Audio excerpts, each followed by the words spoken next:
Lo voy a subir en línea. Estoy grabando ya para que puedan accederlo de aquí al viernes. Entonces, mi idea es darles un par de indicaciones sobre la materia. Recuerden que todo el material del curso está en la carpeta del Google Drive del curso. Y la Solemne 3, que es nuestra última evaluación, eh, yo espero en el fondo el viernes hacer la Solemne probablemente en la segunda sesión para alcanzar a ver un poquito de ética en la primera y junto con las evaluaciones el informe 2 y finalmente lo repartimos con su ayudante. Yo también voy a revisar un par de informes, de hecho los tengo para, los traje conmigo de viaje y espero tenerlos para el viernes. Eh,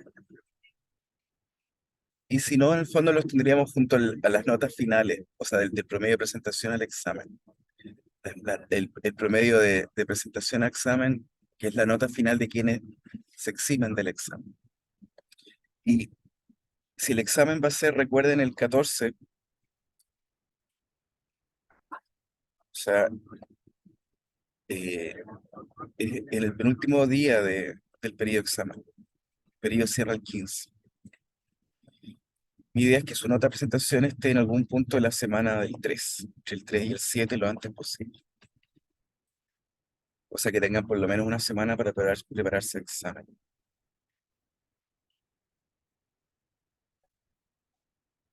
Eh, yo no revisaba en detalle las notas, así que hay personas que están peligrando el curso. Yo al ojímetro no recuerdo a nadie en particular, pero sí hay personas que podrían dar examen.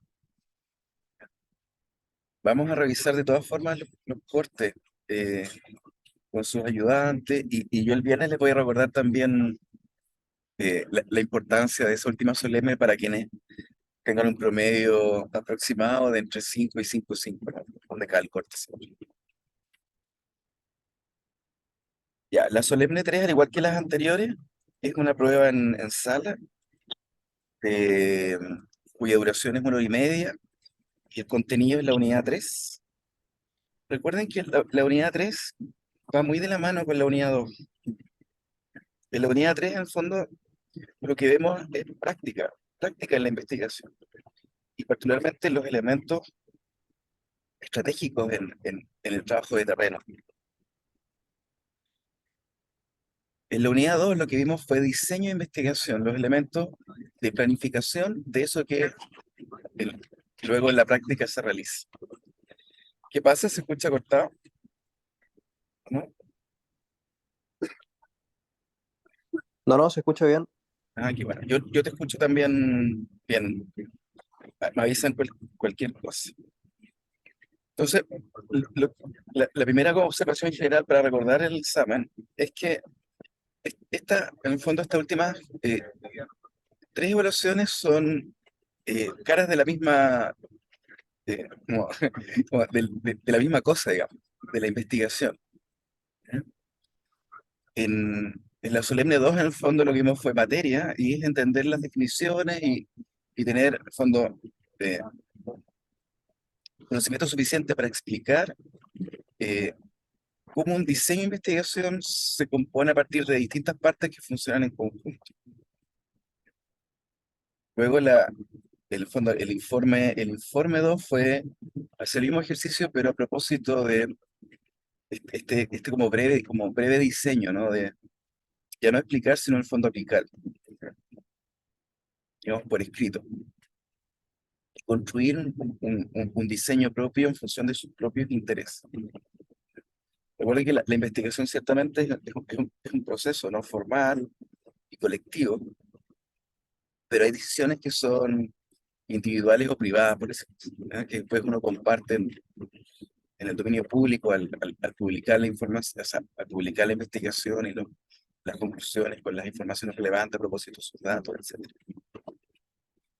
Entonces, la unidad 3 lo que hace es extender esta planificación estratégica del diseño con los propios intereses y en el fondo, los propios proyectos, eh, al campo práctico en donde recogemos los datos a propósito de los cuales vamos a, en el caso de los distintos elementos del diseño, vamos finalmente a volver a ellos.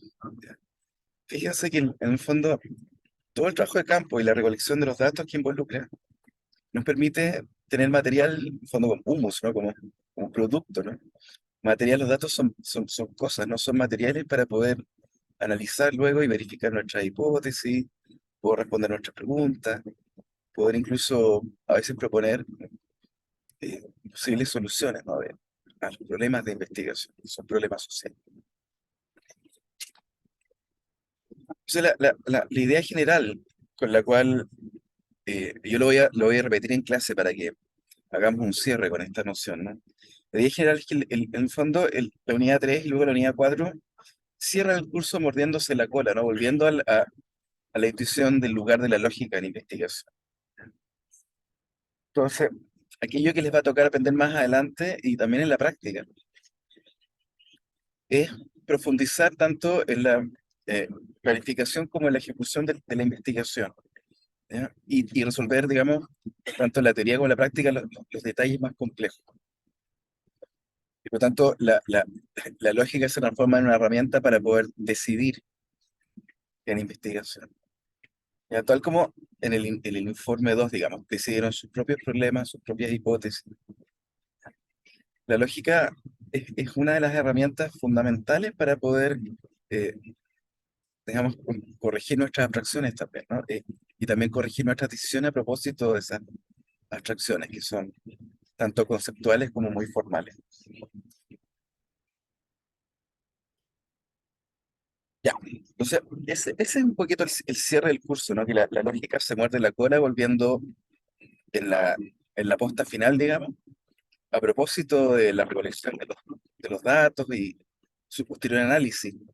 ¿Ya? Volvemos siempre al diseño, ¿no? Y a la verificación de sus elementos, ¿no? De manera que la investigación se sostiene en sí misma sobre su propia lógica. Entonces, en este curso no alcanzamos, el curso cierra precisamente en el punto en donde efectivamente podrían ir al campo. ¿Ya? Cerramos justo en un momento donde ustedes eh, se, se- se van familiarizando poco a poco con la introducción de los elementos prácticos de la investigación y su diseño. Eh, de tal manera que en la planificación del diseño, la patita práctica también que anticipada y con ello puedan tener una herramienta suficiente para, digamos, realizar la investigación, ¿no? En vivo. Entonces, los próximos cursos que siguen a este curso, y que, por ejemplo, si luego en tercero nos volvemos a encontrar, en el curso preseminario vamos a no solamente construir en extenso un diseño de investigación, sino también alcanzar a realizarlo hasta cierto punto, ¿no? Y en el fondo retomar la posta de lo que vieron en este curso eh, como un punto de preparación en tercer año para aquello que luego en quinto año define la obtención de su título, ¿no? Que es la investigación de grado. Ese es un poquito el mapeo general donde podemos situar no solamente el curso y su última evaluación, sino también digamos, como el camino metodológico. ¿Ya? Ya. Veamos entonces la materia más en detalle. Recuerden que la unidad 3 va desde la sesión 3.1 a la 3.4. Esos son, ya, en las PPT, digamos, las presentaciones, son la presentación 17 a la 20. Les voy a compartir la pantalla.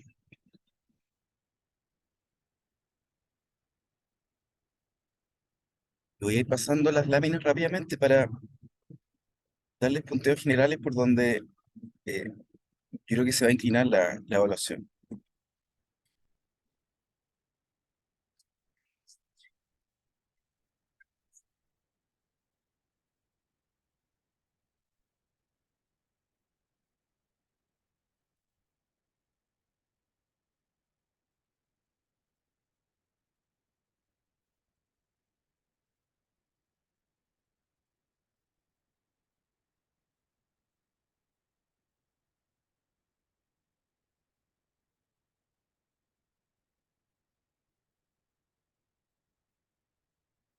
Yo creo que una cosa general, eh, en estas como preguntas tipo paraguas, ¿no? Es decir, son los conceptos fundamentales para Autonomía 3. Es tener claridad de la palabra método. Y de hecho la expresión completa es metodología. Entonces la última palabra, la lógica, ¿no? Que está ahí. Interpela nuevamente el curso completo. De la lógica del método, en el fondo, es la lógica de la razón práctica, ¿no? Del quehacer, de realizar las cosas. En términos más políticos, es la lógica de cumplir con la palabra. Método. Esa es la noción general. Acá está nuevamente destacada, ¿no? La idea de realizar las cosas. Y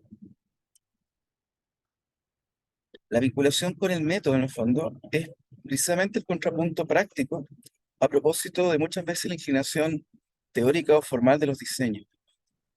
Entonces, en ese sentido, nuevamente la unidad 3 es el contrapunto de la unidad 2, el contrapunto práctico. Por eso esta afirmación, sin método, sin, o sea, en el fondo, sin la práctica del método, el diseño se queda en el papel. Entonces, los conceptos que se desprenden a partir de la noción de método van siempre en esa misma dirección. De hecho, los nombres los anuncian, ¿no? Hablar de herramientas o técnicas. Y si recuerdan cómo conversamos en clase, las herramientas son siempre, en el fondo, cosas con las cuales nosotros nos asimos de la realidad, ¿no? Pescamos la realidad. Recuerden que la distinción entre, en el fondo, la herramienta y la técnica es una cuestión de punto de vista, por decirlo así. La herramienta es la cosa y la técnica es el uso de la cosa. Entonces, por ejemplo, la herramienta puede ser eh, perfectamente la conversación, por ejemplo, o ahora, ¿no? El Zoom, Internet, etcétera. Mientras que la técnica particular es el uso que hacemos de esta herramienta, ¿no? En este caso, en el fondo, esto no es una clase, sino una suerte de taller o ayudantía, ¿no? Un repaso. Esa distinción entre herramienta y técnica se puede encontrar en el fondo más allá de la investigación, está en todas partes, la medida que nosotros nos rodeamos de cosas y vivimos con cosas, nos usamos cosas.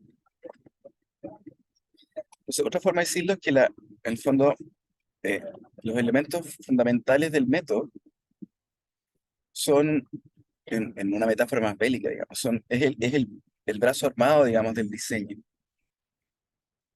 En ese sentido, el campo de investigación, en esa misma metáfora, es una suerte como de campo de batalla, ¿no?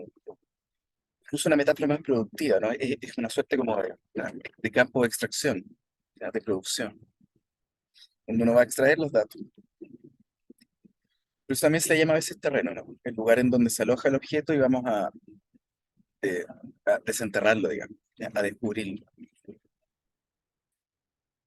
Entonces, si se fijan, en términos prácticos, la metodología no es otra cosa que el intento de asir, de aprender, digamos, el objeto en la realidad, ¿eh? Más allá del papel, más allá de la planificación.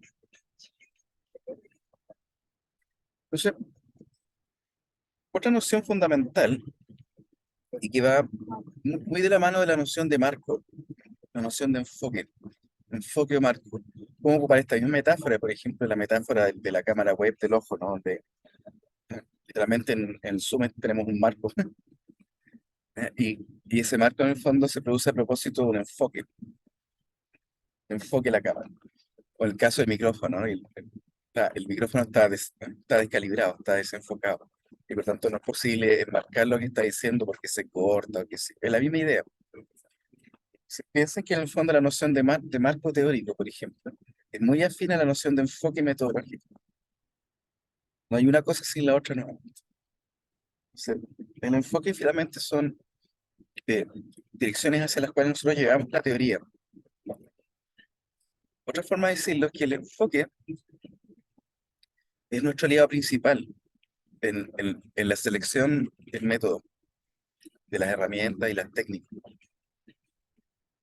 Y en ciencias sociales eh, y también en ciertas ciencias naturales, ¿no? En el fondo, los aliados principales que nos dan el enfoque fundamental de la investigación son ya sea el lenguaje y con ello en el fondo la confianza en las palabras eh, y los números.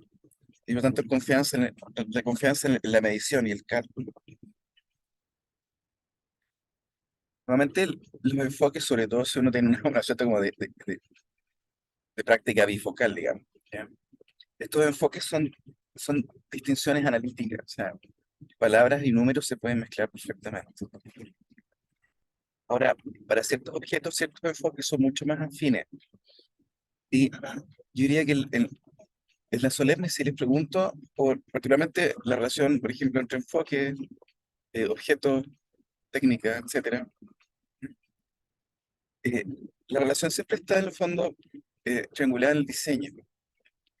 De otra forma, es el objeto el que manda, que demanda una cierta perspectiva. En particular, si es que nuestro objeto tiene una extensión en sociedad, por ejemplo. Entonces, el enfoque cuantitativo usualmente lo que provee a propósito de su triangulación del diseño es la satisfacción de un interés por la extensión de un fenómeno. Por ejemplo, en sociedad, fenómenos como la pobreza o la violencia son extensos, son horizontales, si ustedes se tienen que verse de una perspectiva amplia donde uno, a través de la medición, digamos, del fenómeno, pueda conseguir esa perspectiva extensa, ¿no? Del fenómeno. Entonces, lo que no tienen en profundidad, ¿ya? Lo tienen en extensión. Entonces, que el enfoque cuantitativo, o sea, el cualitativo es todo lo contrario. En la medida que nos concentramos en una cosa, para profundizar en ella, perdemos extensión, pero ganamos profundidad. Extensión y profundidad son fondos sinónimos del enfoque que nos da cuando tenemos la decisión de ocupar uno u otro aliado, ¿no? Números o palabras. Por tanto, herramientas y técnicas que sean más bien numéricas o que sean más bien ah, lingüísticas. Sí. Otra forma de decirlo es que en vez de hablar de triangulación, podemos hablar de un traje a la medida. Sí, lo importante es que la decisión final sobre la elección de los enfoques y de las herramientas se refiere siempre al objeto, tal como ha sido diseñado, ¿ya? En la etapa de planificación.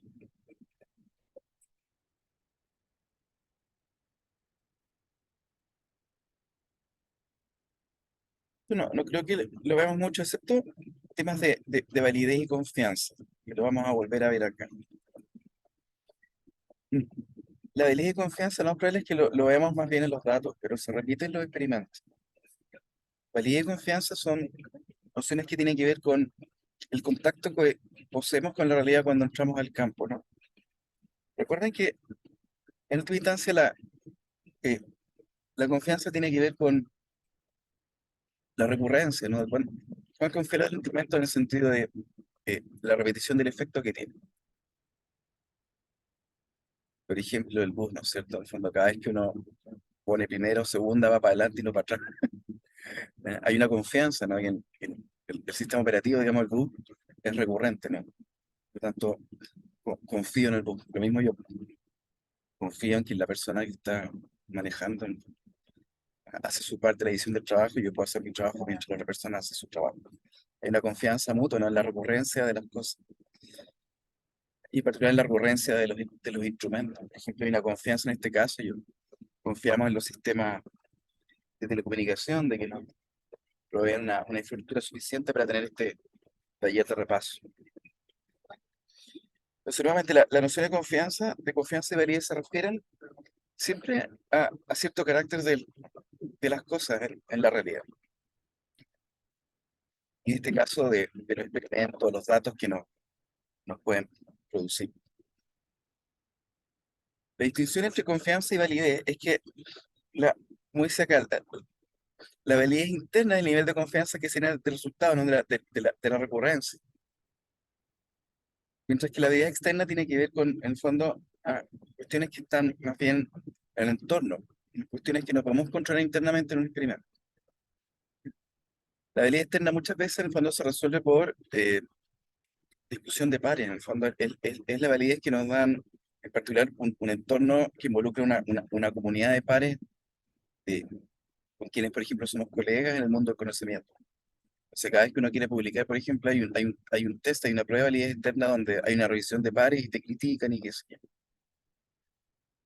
Entonces, el hecho de que los datos sean consistentes no significa que esos datos estén, de hecho, apuntando al objetivo, al objeto de investigación, que es el objetivo final de, de nuestro estudio. O sea, yo creo que lo importante acá es que tengan claridad sobre el carácter de estos conceptos y cómo son, en el fondo, nociones que acoplan la realidad con la investigación a través de los instrumentos. Y particular sobre los resultados de los instrumentos, ya sean los experimentos o los datos que nos proveen. Y aquí hay un par en esta lámina hay un par de descripciones de ejemplos, ¿no? Entonces, por ejemplo, al estudiar, tenga muy presente uno o dos ejemplos de cómo se pueden amenazar en fondo esta validez o confianza que tenemos en la investigación por distintas situaciones, digamos, o amenazas, como le pueden acá, y posibles respuestas o cuidados que debemos tener. Entonces, en resumen, en la primera sesión de introducción a los métodos, tienen que tener clara la noción de método, de técnica y herramienta, la diferencia entre ambas cosas, de cómo se triangulan, en el fondo, en el método, las herramientas y técnicas a propósito de un enfoque sobre la realidad, y que nuevamente esa triangulación siempre refiere al diseño, y tiene que aparecer con una suerte de traje a la medida, ¿no? La investigación es un traje hecho a la medida de la realidad.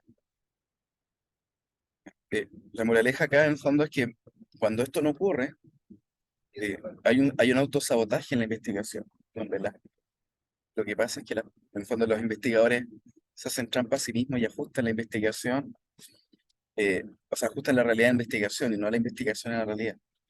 Ajustan, por ejemplo, los datos o escogen aquellos datos que favorecen su investigación y omiten otros. Entonces, lo importante es que la investigación siempre sea una suerte de aparato sensible a la realidad, ¿no? Para poder capturarlo. Y por tanto, la noción de confianza y validez son ciertos criterios de estandarización a propósito eh, como del éxito de la investigación, ¿no? De lograr eh, realizarla satisfactoriamente. Y en particular donde, por decirlo así, en buen chileno, nos jugamos el pescuezo, digamos, ¿no? Que es con la calidad de nuestros datos. Ese es un poco el resumen de esta primera sesión. Voy a cerrar acá y abrir la segunda. Si tienen preguntas, este es, digamos, el momento de...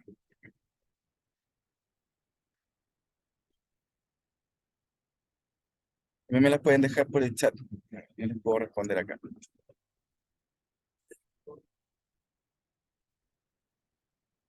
Ya, vamos a la segunda sesión.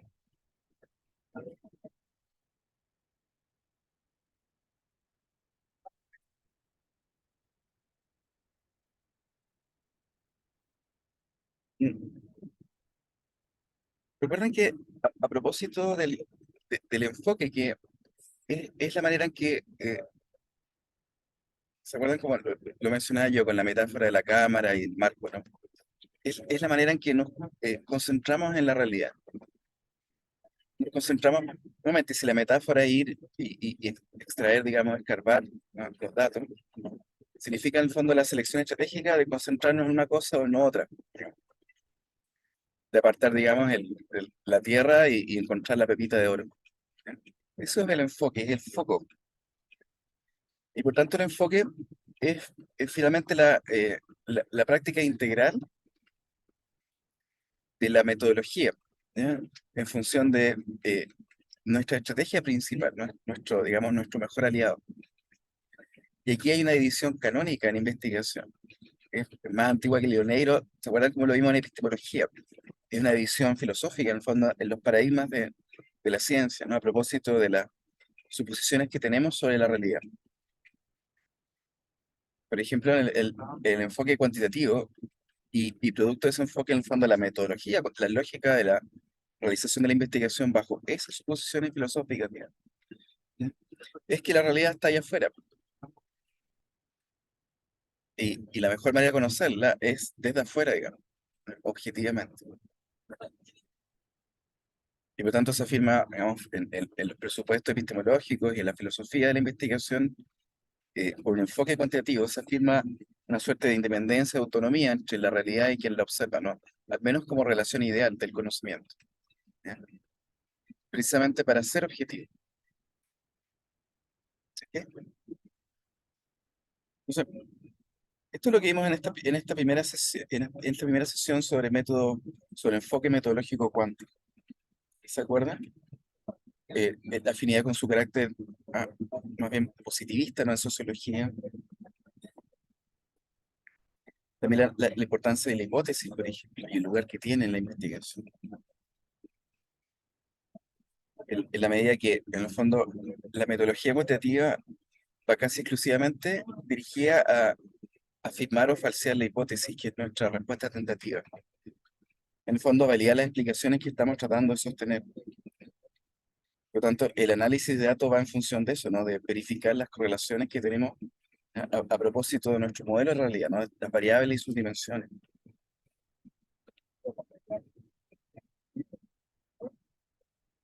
Aquí tenemos nuevamente esta palabra clave, ¿no? De extensión. Aquello que le da extensión a las explicaciones y a la afirmación hipotética son siempre en el fondo los datos como representación. O sea, los datos cuantitativos en particular, a propósito de la extensión del fenómeno que estamos tratando de conocer, se traducen finalmente en una decisión estratégica a propósito de la muestra, ¿no? Digamos, el, el conjunto representativo de datos que nos permiten luego generalizar nuestras explicaciones al todo. Entonces, la muestra y en el fondo las técnicas de muestreo son siempre eso, es una pregunta por los representantes. Es casi un lenguaje político a ratos, ¿no? La forma en que entendemos la manera en que hacemos muestras. Pero en vez de, en el fondo, el carácter representativo a partir del el debate en la esfera pública. En la investigación esa representación se consigue a través de el uso de estadísticas, ¿no? So, normalmente apelamos a los números y no a las palabras.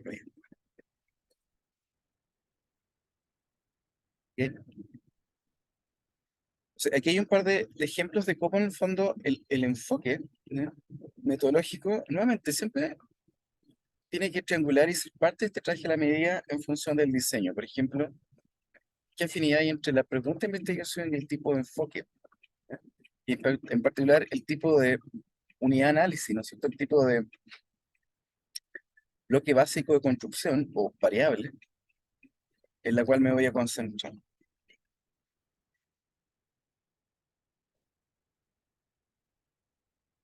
Esto lo conversamos antes en clase, entonces no me quiero detener, pero una pregunta como de perogrullo para la solemne es la definición ah, de estos conceptos. Por ejemplo, población, muestra, y la unidad de muestreo, análisis.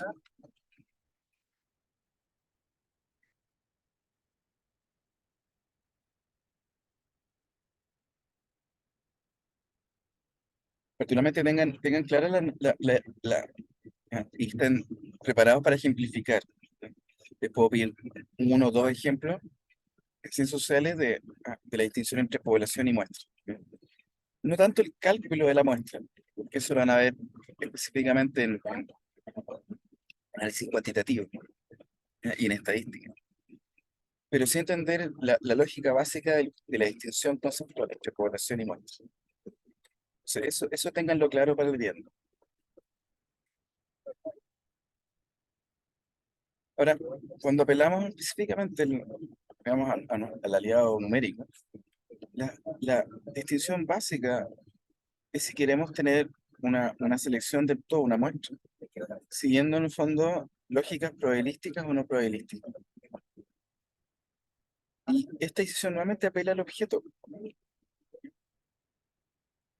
Yo les comenté en clase varias veces, la suposición que hay detrás es que en la lógica probabilística de la distribución más compleja de lo social, por ejemplo, la distribución de la riqueza o la distribución de la división del trabajo, etc., Eh, si uno observa en sociedad, muchas de esas distribuciones se agrupan en curvas normales, en distribuciones normales, donde hay una distribución probabilística, donde, por ejemplo, es más probable estar en la masa, digamos, en el medio, que en las colas, y en el margen. Entonces, eh, nuevamente, en la solemne no les voy a para nada pedir que calculen algún tipo de muestra y nada parecido, pero que sí manejen, ¿ya?, la distinción entre probabilístico y no probabilístico, y la relación que tiene con el diseño, y particularmente con el objeto. Esa decisión fundamentalmente depende del planteamiento del estudio, cómo está planteado lo que queremos conocer. Dijo probabilístico y no probabilístico, ¿no, profe? Sí, probabilístico y no probabilístico. Eso. Gracias. Entonces, la suposición básica es que cuando eh, elaboramos nuestra muestra en función de la distribución probable de las cosas, digamos, y bajo el supuesto que se distribuyen normalmente dentro de esas probabilidades, en el fondo el supuesto que estamos teniendo es que cada miembro de la población, digamos, cada elemento, tiene la misma posibilidad de ser escogido, independiente de donde caiga en la distribución. Entonces, cada miembro tiene la misma posibilidad, pero probabilísticamente es mayor la probabilidad que los miembros escogidos más bien sean parte de la tendencia central de la distribución. Estén más cerca del promedio, digamos. Tal como ocurre con las notas, por ejemplo. Suelen distribuirse una suerte como de curva normal. Y por tanto, la selección de los miembros, digamos, de los elementos, puede ser aleatoria. No hay ningún problema. Porque nos refugiamos en esa probabilidad y en ese presupuesto sobre la distribución. Entonces, dicho de otra forma, cuando la muestra es probabilística, escogemos al azar y requerimos que sea así. Y el objeto lo demanda. ¿Ok?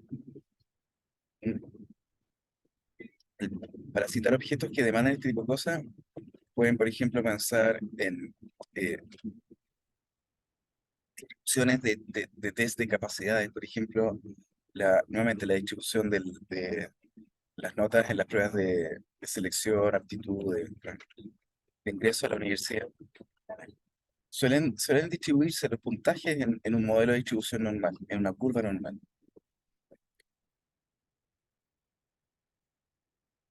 En- Uno podría pensar también que, por ejemplo, una sociedad normal, digamos, con una distribución normal del trabajo, debería tener una distribución normal de ingresos, donde el ingreso de las personas tengan un promedio, digamos, y sean muy pocos los que se escapan en la cola, ¿ya? Y a veces así, en sociedades que son muy desiguales, en el fondo la distribución no está normal porque el ingreso en realidad se aleja al margen, ¿se entiende? Por eso hay tanta fragmentación interna y segregación, digamos, social, porque la distribución del ingreso bajo distintas justificaciones, ¿no?, de esa distribución. Entonces, por el contrario, las muestras que no son probabilísticas, y dicho en buen chileno son cuando escogemos a dedo, ¿ya?, es porque los miembros de la población o los elementos que seleccionamos no dependen de la probabilidad, ¿ya?, sino más bien de las propias decisiones de investigación, de los propósitos.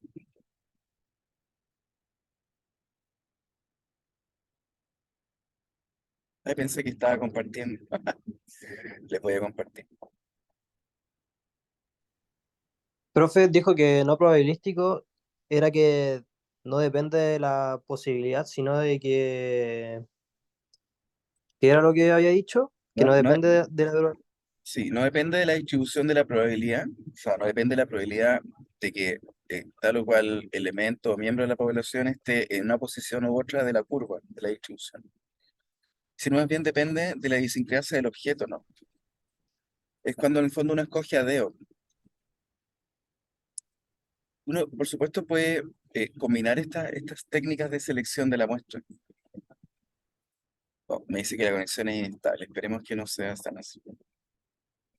Eh, por ejemplo, yo puedo seleccionar, si bien al azar, pero dentro de un grupo bien reducido de miembros de interés a propósito del objeto. Por ejemplo, ¿se acuerdan el ejemplo del hospital? Entonces yo puedo concentrarme, si bien en cierta muestra probabilística, pero escojo,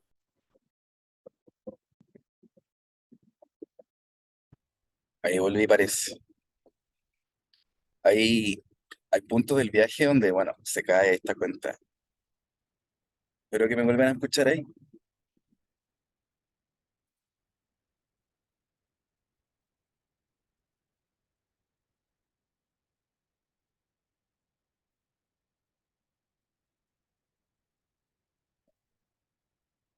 Súper inestable. Esperemos un segundo. Sí, profe, ahí sí. Ah, ya, esperemos. Démosle 30 segundos porque hay como puntos ciegos en la ruta donde yo sé que se cae de rato la conexión. Ya, igual voy a ir avanzando entonces para aprovechar la ventana cuando la cosa anda bien. Más o menos la conexión, pero parece que va a sobrevivir.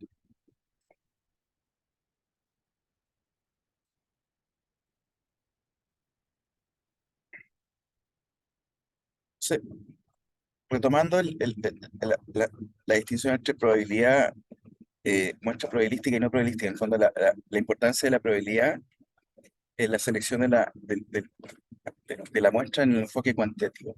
¿Ya? Hay casos donde en el fondo los objetos, sus características o su idiosincrasia, ¿no? Incluyendo nuestras propias, en el fondo, nuestros propios propósitos, nuestras propias finalidades, nos permiten también incorporar selecciones que no sean probabilísticas dentro de un muestreo cuantitativo, cuando en el fondo la muestra no es tan mecánica ni se basa en fórmulas de probabilidad, sino que depende de decisiones propias.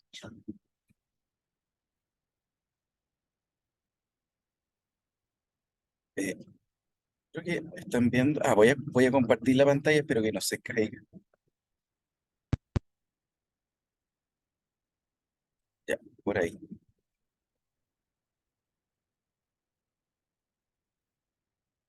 Entonces, aquí hay varios ejemplos que los pueden revisar. Es posible que les pida ejemplos, así que es bueno que los revisen. Pero me voy a fijar en los ejemplos que estén, en el fondo, afirmando con los ejemplos las definiciones. Recuerden que la prueba solemne es una prueba de definición, de explicación, no tanto de aplicación. Los ejemplos son siempre aplicaciones, pero son cuando pequeños ejemplos que les puedo pedir. Si todas estas láminas son bien útiles, ¿no? Aquí también formas de entender en el fondo la materia en términos no, gráficos, ¿no? Con la distinción en el diagrama de cómo se diferencian, por ejemplo, las muestras.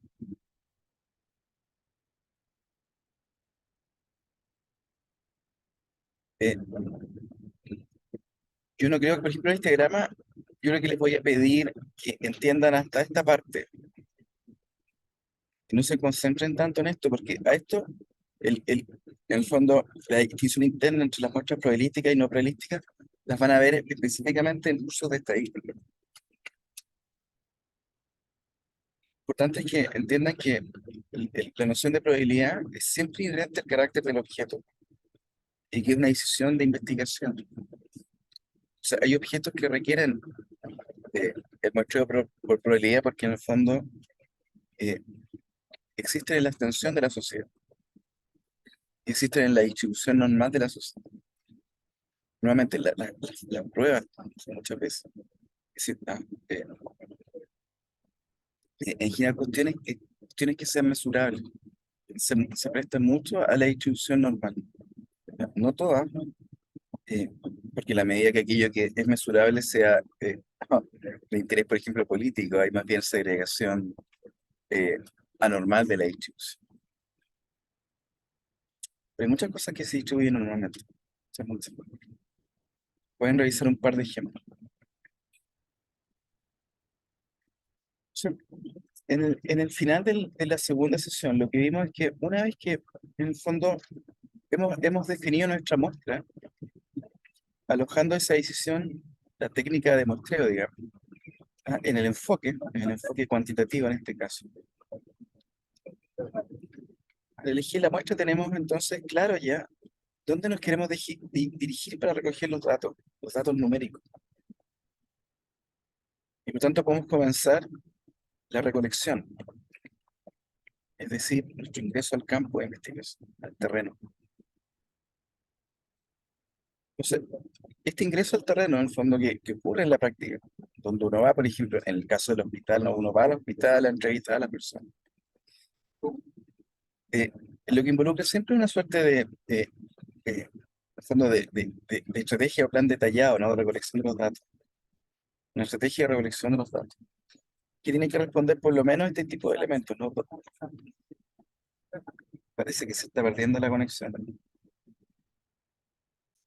Esperemos que no. Tiene que responder en el fondo con precisión, nuevamente, ¿dónde están las fuentes? ¿Dónde están estos casos que fueron seleccionados a propósito de la muestra? Tenemos acceso a ellos, ¿no? Y el acceder, ¿qué llevo conmigo, no? ¿Qué instrumento? En el enfoque cuantitativo, lo que usualmente hacemos es llevar en el fondo instrumentos más simples o complejos de orden numérico. Entonces hablamos de cuestionarios, de encuestas, y en casos más sofisticados se pueden hacer simulaciones ciertas, de ciertas prácticas. Pero una vez entonces eh, hecho el trabajo de campo, digamos, a propósito de la aplicación de los instrumentos, al haber tenido acceso a las fuentes localizadas, a propósito de nuestra selección, ¿no? De cuáles son las fuentes en primer lugar, nuestras técnicas de muestreo. Comienza en el fondo la segunda gran tarea de la ejecución de una investigación. Si la primera gran tarea es el trabajo de campo, la segunda gran tarea es el análisis de datos. En la primera tarea, en el fondo, recolectamos los datos y luego los analizamos. Y los vamos a analizar en función del diseño, particularmente pensando en nuestro problema, ¿no? Nuestra pregunta y también nuestra hipótesis. O sea, hay- en el caso del análisis y finalmente en las conclusiones, hay dos momentos en donde los datos vuelven al diseño. Hay un momento inicial donde los contrastamos con nuestra teoría de la realidad, que en el fondo es la forma en que definimos las variables de esa realidad,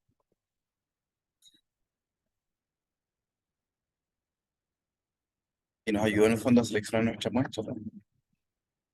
Entonces, hay primero un contraste eh, teórico con ¿no? Con la realidad que eh, especulamos en el diseño, ¿no? En nuestro marco teórico. Y a propósito de esa confirmación entre las similitudes y divergencias entre los datos y la teoría, digamos, ¿no? Hay un segundo momento más de fondo, eh, donde habiendo aprendido de los datos, cuál es el estado, digamos, actual o contemporáneo de la realidad de tal o cual objeto, podemos volver a nuestras preguntas fundamentales, nuestros problemas fundamentales de investigación. Podemos volver, por ejemplo, a verificar y falsear la hipótesis. O sea, recuerden que en la última parte de esta segunda sesión, estamos en el fondo concentrándonos en este momento posterior,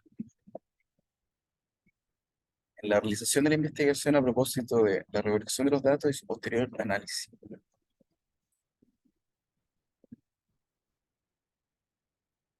Y por tanto, lo que se requiere para hacer un salto más o menos seguro a la realidad y luego de vuelta al diseño, es un buen manejo con la segunda interrupción.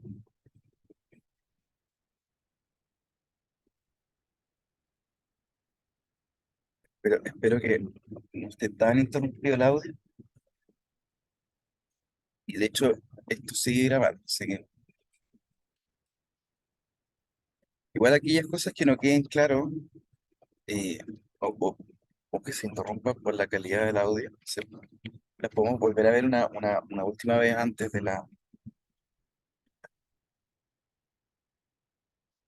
el viernes también. Ya, voy a volver a compartir. Me avisan si no se escucha.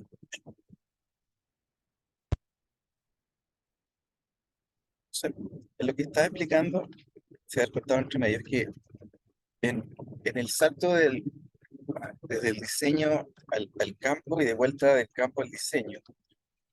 Hay, en el fondo, cierta seguridad en el uso, eh, en la probabilidad metodológica y particularmente en el uso de los instrumentos. Los instrumentos son nuestros mejores aliados que conectan en el fondo la, el- la investigación con la realidad.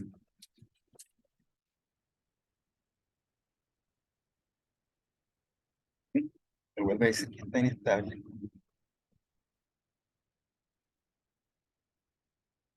Esperamos que no se caiga. Entonces, al igual como discutí hace un ratito, para el caso tanto de los experimentos como de los instrumentos en general, de los datos en general, las nociones de confiabilidad y validez, sí o sí, yo creo que van a entrar en la solemne 3, así que apréndanse a revés el derecho. Yo les recomiendo nuevamente con estos gráficos que queda súper claro. ¿Qué pasa cuando no hay ni uno ni lo otro? Cuando hay confiabilidad y no validez, o cuando hay confiabilidad y validez. Fíjense que la validez siempre es donde queremos, justamente donde queremos apuntar. Entonces, la validez es un criterio más general que la confianza. ¿Bien? Es como, por ejemplo, yo puedo confiar eh, en el chofer, qué sé yo, que hace bien su trabajo, pero puede ser que no sea válido, ¿no? Yo tomé el bus equivocado, digamos. En vez de ir a Talca, estamos yendo a, qué sé yo, a La Serena, ¿no? Entonces, hay confianza en el instrumento, digamos. El bus me lleva a, a cierta parte sano y salvo, digamos, pero no hay validez al lugar donde quiero llegar, porque hay un error general. Entonces, nuevamente, la confianza se refiere siempre a a la recursión, la repetición, y por tanto, a la expectativa eh, o la anticipación de que puedo confiar en algo por mera repetición, tal como muestra aquí el cuadro del medio. Pero cuando hay más de confianza y validez, significa que esa repetición también me permite llegar eh, al lugar que quiero, cuantas veces yo quiero. Por eso es importante que no solamente yo confíe en el bus, sino que también el, el transporte, digamos, de forma válida me lleve a un punto a otro. Y esperemos que sea así porque hay un taco infernal. Está- Se cayó el puente del Inca y el norte.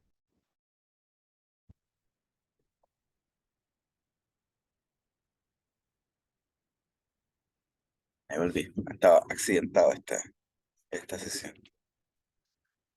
El que les contaba que se cayó hay un puente en el norte de Talca que se cayó. Y creo que hay varios puntos donde está con problemas en la carretera. De hecho, el tren no está corriendo. Entonces, aparte de las interrupciones en las telecomunicaciones, hay interrupciones también en el transporte. Las tragedias. Ya, no, espero que no se haya cortado tanto, pero que tengan intuición un poquito sobre esto que les estoy compartiendo ahora. ¿Ya? La distinción entre confianza y validez. ¿Ya? A propósito de los instrumentos y digamos, el uso de las herramientas. ¿Ya?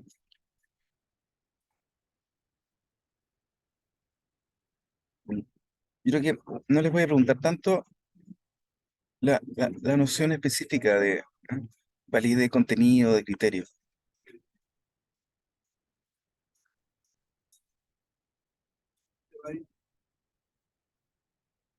Más bien esta distinción general, validez de confianza. ¿No? Y aquí al final hay un par de ejemplos sobre cómo, en el fondo, el, el instrumento, ¿no? A propósito de estos elementos que realmente como miden la calidad del instrumento, ¿no? Se pueden triangular eh, en conjunto con las variables. Los indicadores son, en el fondo, yo me acuerdo que en clase hacía como la metáfora, ¿no? De golpear la puerta, ¿no? El indicador es la pregunta, siempre es lo que se expresa cuando interrogamos la realidad. Entonces, por ejemplo, preguntamos por la edad o preguntamos por el ingreso o lo que sea. El indicador siempre puede ser variado con las variables y sus dimensiones. Entonces, el indicador, de hecho, tiene un doble papel porque aparece y puede ser diagramable a nivel de variable, ¿ya? Pero también en sí mismo, en la práctica, siempre aparece expresado en los instrumentos. Por ejemplo, acá, indicador e ítem. ¿Ok? Entonces, aquí también hay una buena pregunta para la solemne, que es en el fondo la conexión entre eh, los instrumentos y las variables. ¿Ya? Principalmente porque las variables también tienen un pie puesto en el marco teórico, mientras que los instrumentos tienen claramente un pie puesto en el marco metodológico. Entonces, esa conexión en el fondo ayuda a solapar los marcos, ¿ya? Y a añadir coherencia a la investigación. ¿Ok? Ya, con eso terminamos la segunda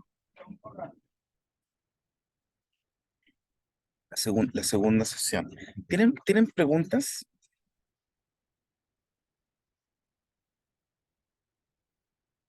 Recuerden que la pueden hacer por el chat o eh, si hay Profe, preguntas. ¿podría repetir lo último? Que era la conexión entre variable y herramienta. Sí. La conexión entre variable y herramienta es el indicador, está acá, es esta columna del centro, ¿ya? El indicador siempre en el fondo es eh, el indicador es el valor específico, ¿ya? Que toma una variable en un punto. Por ejemplo, la edad, ¿cierto? Que si yo, supongamos que tienes una persona que vive desde que nace hasta los 80 años. Entonces, en todo ese rango de su vida, yo le puedo preguntar su edad, ¿cierto? Y esa persona la puede indicar, ¿no? Tengo 10 años, tengo 20 años, tengo 30. Entonces, esos años son los valores, ¿ya? Que toma el indicador en la variable, en el patrón completo, ¿ya? En donde uno en el fondo crece, ¿ya? De 0 a 80. ¿Entiendes? La variable entonces es la edad, ¿ya? Mientras que el indicador en el fondo es la magnitud de la edad, ¿cierto? La medida de la edad, 2 años, 3 años, 4 años, ¿ya? Y fíjate que el indicador eh, se repite tanto en la variable como un indicador de la dimensión, porque si la variable la dimensión es, por ejemplo, la edad biológica, ¿no es cierto? Pueden haber otras dimensiones de la edad sentida, la edad que uno autopercibe, ¿no? Yo me siento joven. Pero aquí estamos pensando en la edad, sobre todo el enfoque cuantitativo como un elemento numérico. Entonces es la edad biológica, ¿no es cierto? ¿Cuántos años tengo?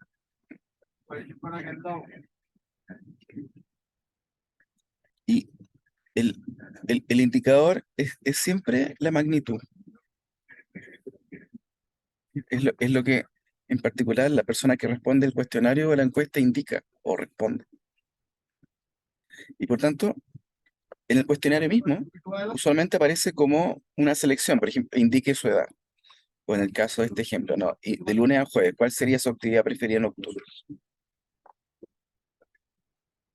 Entonces, la actividad nocturna es un indicador, ¿no? De lo que hacemos en la noche, ¿eh? Mientras que en el instrumento aparece como un ítem, ¿eh? Como una selección, ir al cine, al bar, a lo que sea. ¿Se entiende? Entonces, nuevamente el indicador conecta por un lado con la realidad, ¿ya? Tal como me la expresan o la indican las personas. Y por otro lado también es un indicador de las dimensiones, ¿ya? Y las variables con las cuales nosotros teorizamos esa realidad. Recuerden que la variable en el fondo es una unidad lógica, un constructo, ¿ya? Entonces, si por ejemplo la pregunta de la solemne, que yo creo que es una buena pregunta, ¿no? ¿Qué relación hay entre eh, instrumentos y variables? Pueden referir a esta lámina, ¿no? Y resaltar el papel central del indicador y hacer un buen ejemplo, como yo lo hice recién con la DA o este ejemplo que está acá también, o similar. Entonces, para resumir, en esta sesión hay básicamente dos conjuntos de elementos que pueden aparecer. Uno es esta noción general del enfoque, el enfoque cuantitativo. Recuerden siempre que el enfoque cuantitativo es idóneo para objetos de gran extensión en la sociedad, de gran complejidad social. Por eso, en el fondo, epistemológicamente afina a más como paradigmas más positivistas. Por eso, en el fondo, su, su relación, su extensión, en el fondo, ¿ya? Es tan importante no solamente para las técnicas de muestreo, sino también para la validez de los datos que produce. O sea, hay una patita que tiene que ver con esto y que finalmente eh, informa la manera en que nosotros tomamos elecciones con respecto a esa realidad para aplicar nuestras herramientas, los instrumentos. O sea, aquí nuevamente hay una distinción que yo creo que sí o sí va a salir en la sola la distinción entre población y muestra. Un ejemplo. Esta pregunta por las probabilidades puede aparecer en afinidad con la noción de población y muestra. O sea, nuevamente, si la muestra es probabilística, es porque yo entretengo la suposición de que los elementos o miembros de la población están distribuidos, ¿ah? en, eh, en una forma normal. ¿Ah? Y por tanto, da lo mismo a quien escoja yo, porque si todos tienen la misma posibilidad de ser escogidos, al ser escogidos, no todos tienen la misma probabilidad de ocupar el mismo lugar en la distribución. Por eso los puedo escoger al azar. Por eso no afecta, la posibilidad de ser escogido no afecta la distribución probable del elemento en la población. Para esos tipos de objetos, ¿no? Digamos, de alta complejidad. Pero hay otros objetos cuya complejidad en el fondo es bien idiosincrática.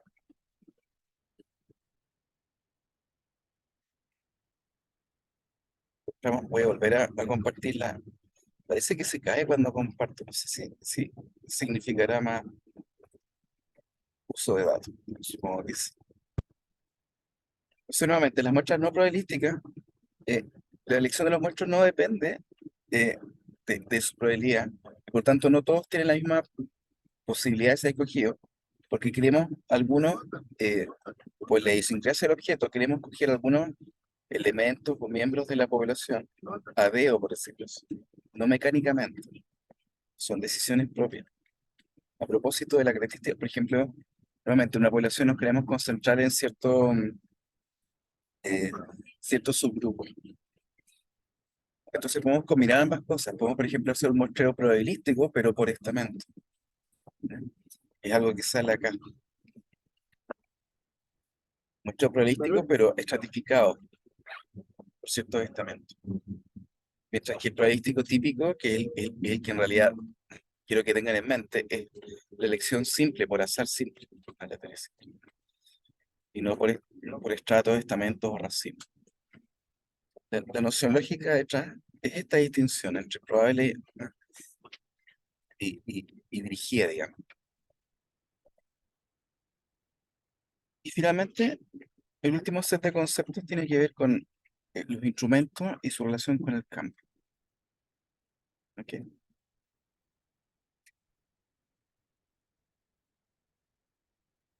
Bien, voy a terminar de compartir. Voy a ir un poquito más rápido porque de hecho estamos llegando a Talca. Ya, voy abriendo la última sesión. Y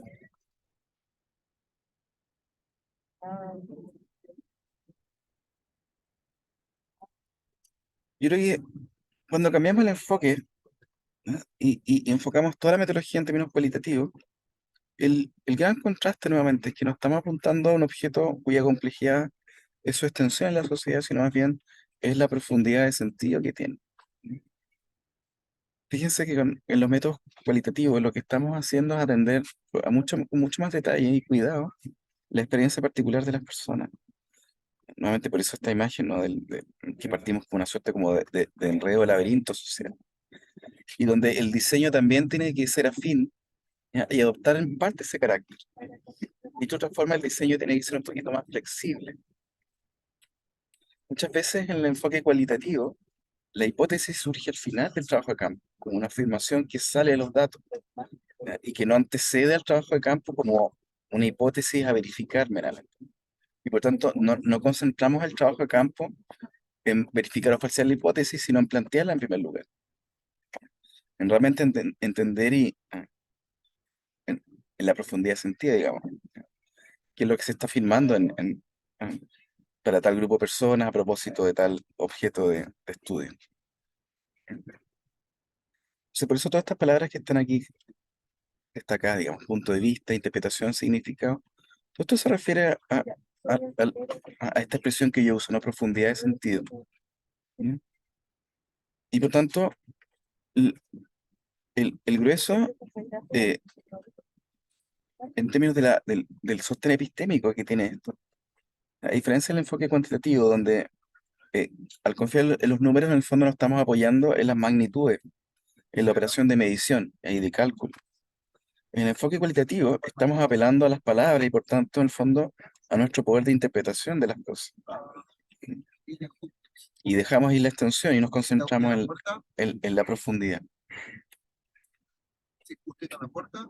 Muchas veces también esta noción de profundidad se confunde con una suerte de primera aproximación a un objeto que después se puede estudiar con más amplitud, digamos. Nuevamente, esto es idiosincrático el objeto, no siempre es así. Entonces, también el carácter del campo cambia. En el enfoque cuantitativo, el campo suele hacerse y sentirse, de hecho, casi en términos como de una extracción quirúrgica. No voy, obtengo el dato y me voy. ¿Ya? Voy, hago la encuesta, el cuestionario y me voy. Y de hecho no profundizo más allá de esa situación en la relación que tengo con los informantes, con los sujetos de estudio.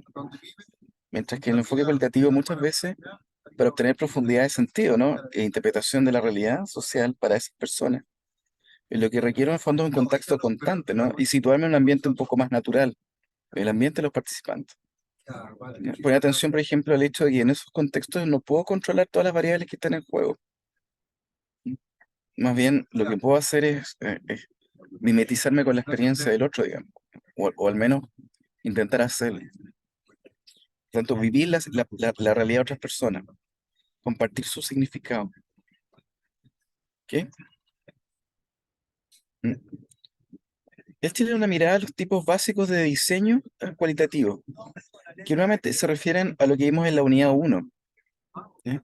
Yo aquí les puedo preguntar, por ejemplo, en términos generales, y esto puede ser una buena pregunta de Solemne 3, la relación que hay entre enfoque y paradigma social. Entonces les puedo preguntar perfectamente, para el enfoque cuantitativo, nombre uno o dos paradigmas que sean relevantes, ¿ya? Y afines a ese enfoque. ¿Ya?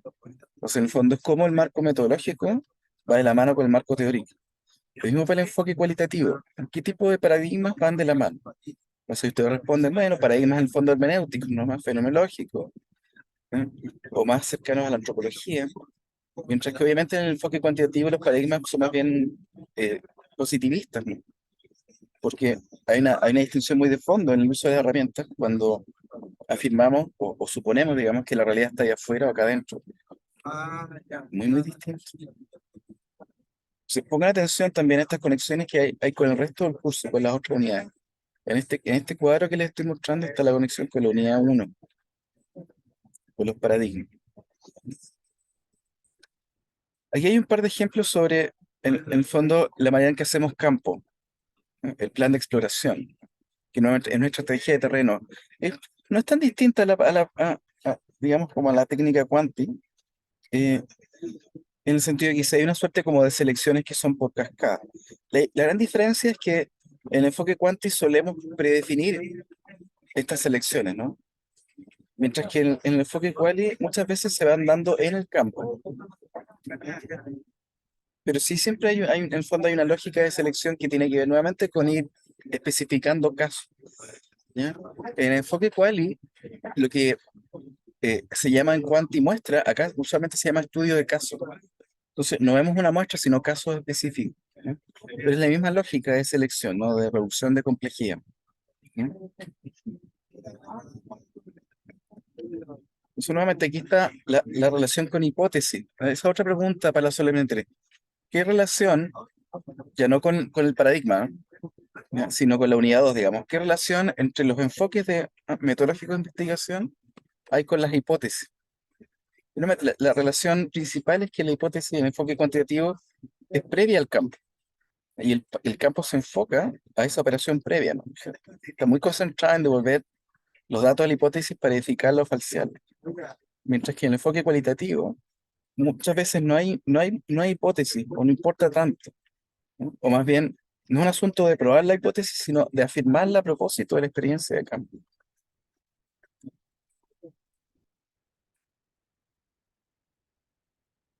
Aquí nuevamente hay un diagrama sobre, ¿no?, formas de muestreo. Por ejemplo, yo les conté un poquito en clase, ¿no?, lo difícil que es entrevistar a los expertos por temas como, casi como de juegos de poder, ¿no? De conseguirse voluntarios. ¿Se acuerdan lo que pasó con sus estudiantes de tercero? Como, en el fondo, toda la diplomacia para poder conseguir voluntarios les explotó un poquito en la cara porque hicieron un poquito mal el trabajo de acceso estuvo mal coordinado, digamos. Tuvieron finalmente apelar a mí. Y aquí, nuevamente, eh, hay distinciones sobre, estas son medidas ad hoc, ¿no?, de las muestras sugeridas.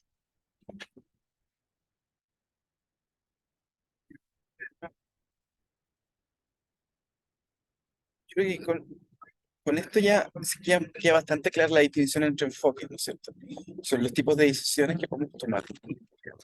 Nuevamente, el entrar en contacto con el campo en el enfoque cualitativo tiene que ver con la experiencia misma de compartir, ¿no?, historia, de compartir la vida diaria, la rutina de las personas, de compartir sus expectativas, de aprender su lenguaje, sus formas de expresión. Y también hay una operación, precisamente por esa cercanía, sobre el propio papel que uno tiene, ¿no? En el fondo, la manera en que uno también afecta al campo al ser parte de él. También hay que tenerlo en mente. Nuevamente, en las técnicas de registro, en vez de cuestionarios y encuestas, lo que hay básicamente son, tal como lo hicieron en su primer informe, ¿no? Hay observaciones, hay notas de campo, fotografías, como lo hicieron en el taller. Otros formatos pueden ser más bien audiovisuales, ¿no? Video, audio, se pueden hacer diagramas o dibujos también.